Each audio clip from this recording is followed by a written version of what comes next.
টাকা ছাড়া পানি দিব না, পানি দিব। এই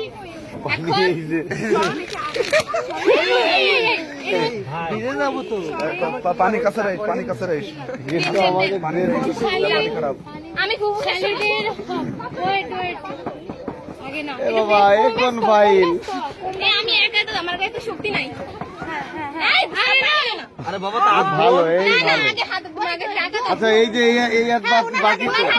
হাত পর আগে আপনার ওনার হাতটা আমরা ধোয়াবো। এখন শালি মানে ফুফু শাশুড়ি ধরে না। দেন আপনি ফুফু শাশুড়ি মানে ফেলতে পারেন না জামাই। তোর বন্ধ আরে না না, না, ওইটার মধ্যে আদায় করে দিবেন পরে না না ধোয় না ধোয় না। সাবানটা তো লাগাও। সাবান দিয়ে লাগাই, সাবান লাগাই। হ্যাঁ মামা, এই যে কাম জামাই ছাড়িছে মামা। আমার ভাইয়ের ফুফু শাশুড়ি মামা। এই আপনার তো জরিমানা হবে বুবসা জরি তো আসে আসে আমি বুবসা জরি জামাই রাত ধরে কেন নাকি শালিরাও আছে, শালিরাও আছে। শালেরা খালি হ্যাঁ আলহামদুলিল্লাহ কবুল খান মাশাআল্লাহ বলতে হয়। না আমরা কবুল করলে তো সব শেষ। ওই দিকে তো ধরে যায় এই জন্য একাই হাত ধুয়ে দিলেন। এই যে চলো আমি নিশ্চিত হই। বেশি করে লাগে, এটা তো জীবনের না।